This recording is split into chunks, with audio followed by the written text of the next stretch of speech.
جب وسائل و ذرائع نہ ہو اور پھر یقین ہو کہ اللہ مسبب الاسباب ہے، وہ اسباب کا پابند نہیں ہے، وہ اسباب کا محتاج نہیں ہے، اسباب اس کے محتاج ہے. اگر یہ یقین ہے تو اللہ پر ایمان ہے، یہ نہیں ہے تو تمہارا ایمان اسباب پر ہے، وسائل پر ہے، ذرائع پر ہے، مادیات پر ہے، اللہ پر نہیں. اس وقت کہاں راستہ تھا؟ کوئی راستہ تھا؟ سمندر ہے اور ادھر سے لشکر آ گیا ہے. کلا ان معی ربی سیہدین. اب دیکھیے ایمان کہہ دینا آسان ہے، ہوا معکم اینما کنتم، جہاں کہیں بھی تم ہوتے ہو اللہ تمہارے ساتھ ہوتا ہے. لیکن اس کا یقین قائم ہو جائے تو زمین و آسمان کا فرق واقع ہو جائے. یہی بات ہوئی حضور کے ساتھ. غار ہے، چھپے ہوئے ہیں محمد رسول اللہ اور آپ کے وہ یار غار ابو بکر صدیق رضی اللہ تعالی عنہ. اقبال نے حضرت ابو بکر کی شان میں چند اشعار کہے صرف، لیکن واقعہ یہ ہے کہ بھاری بھاری نظموں پر اور قصیدوں پر بھاری ہے. طویل ترین نظمیں اور قصیدے ہوں ان پر بھاری ہے. ہمتیں ابو بکر کی ہمت جو ہے، کشت ملت را چو ابر، جیسے بارش سے کھیتی اپجتی ہے، ابو بکر کی ہمت اور عزیمت اس امت کو اسی طرح سینچنے والی ہے. ثانیے اسلام و غار و بدر و قبر، وہ دوسرے تھے اسلام میں، دوسرے. پہلے کون تھے؟ انا اول المومنین، حضور فرماتے ہیں سب سے پہلا ایمان لانے والا میں. دوسرے ابو بکر. ویسے ہمارے ہاں یہ چلتا ہے اختلاف، حضرت علی پہلے ہیں کہ حضرت ابو بکر پہلے ہیں، لیکن اس میں بڑی خوبصورت تطبیق قائم کی ہے علماء نے اور بہت صحیح ہے. چار کے بارے میں فیصلہ ہی مت کرو کہ کون پہلے ہے. ان کی ایک عجیب تقسیم کر دی ہے.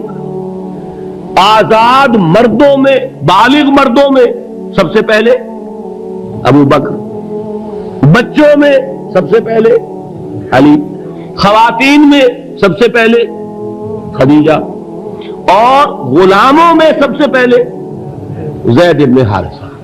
بڑی پیاری تقسیم ہے، یہ چاروں ہی پہلے ہیں، ہر ایک کے لیے اولیت ہے.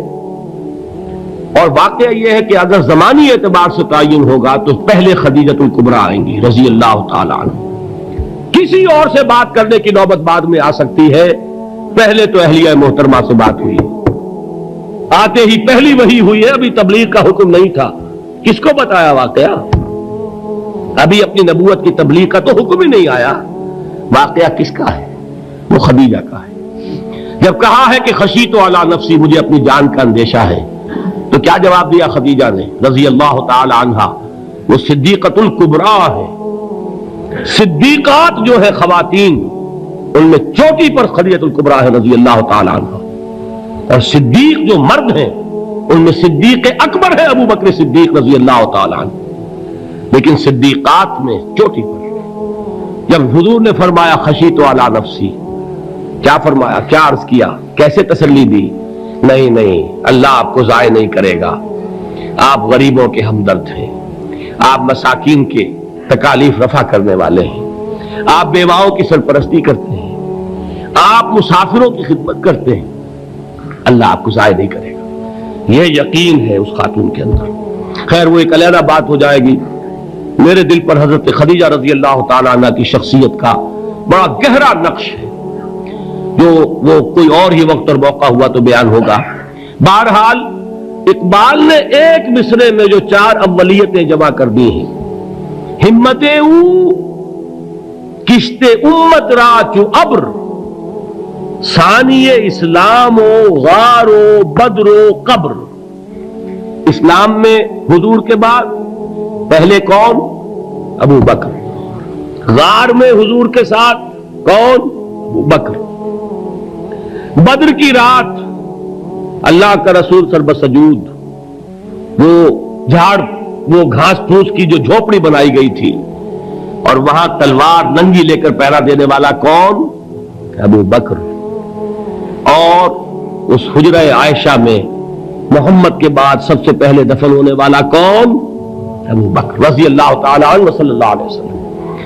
وہ جو معاملہ میں سنا رہا تھا غار ثور کا، حضرت ابو بکر بھی حضور کے خیال سے لرز گئے ہیں۔ آپ کو یاد ہوگا کہ جا کر پہلے تمام جتنے سوراخ تھے انہیں بند کیا ہے، ایک سوراخ رہ گیا تھا جس کو بند کرنے کے لیے کوئی کپڑا نہیں تھا، وہاں اپنی ایڑی رکھی ہے، تب کہا ہے حضور سے تشریف لائیے، اور اپنے زانو پر حضور کو لٹایا ہے، اور وہاں کسی موذی جانور نے کاٹا ہے، حضور کی آنکھ لگ گئی تھی اس وقت، اس بل کے اندر جو بھی بچھو ہے کیا ہے واللہ عالم، اس نے کاٹا ہے، اس کی تکلیف کی وجہ سے ابو بکر کی آنکھوں سے آنسو ٹپک گئے، حضور کے چہرے مبارک پر پڑے ہیں، تو حضور جاگے ہیں، معاملہ کیا ہے؟ ایڑی نہیں ہٹائی وہاں سے، مبادا وہ جانور وہاں سے نکل کر محمد الرسول اللہ کو کوئی گزن پہنچا دے، ابو بکر کی ایڑی ہے، جس طرح چاہے کھا لے، ختم کر دے، جان نکل جائے تب کوئی آنچ آئے محمد پر تو آئے، لیکن جیتے جی نہیں۔ وہ ہے ابو بکر حضور کے خیال سے۔ اس وقت حضور نے پھر اپنا لعاب دہن لگایا ہے، اور اس سے پھر آپ کی تکلیف ختم ہوئی۔ جیسے خیبر میں حضرت علی کی آنکھ دکھ رہی تھی، اس کو جو شفا حاصل ہوئی وہ بھی حضور کے لعاب دہن سے ہوئی۔ تو بہرحال اس وقت انہوں نے کہا ہے کہ اے نبی یا رسول اللہ، اگر اس وقت ان میں سے کسی نے غیر ارادی طور پر بھی اپنے قدموں کی طرف جھانک لیا تو پکڑے جائیں گے۔ کیا جواب تھا اللہ کے رسول کا؟ لا تحزن ان اللہ معنا، اللہ ہمارے ساتھ ہے، کیوں گھبراتے ہو ابو بکر؟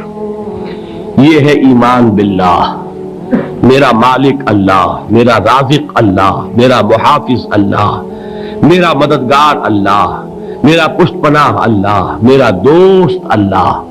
یہ دوستی ہے اللہ کی جو لب لباب ہے، حاصل ہے ایمان کا، اسی کا نام ولایت ہے۔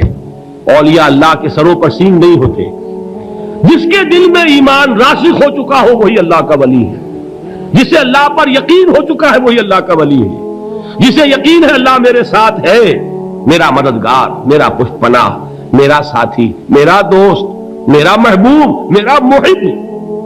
اللہ اہل ایمان سے محبت کرتا ہے، واللہ یحب الصادقین، ان اللہ یحب الذین یقاتلون فی سبیلہ صفا کانہم بنیان مرصوص۔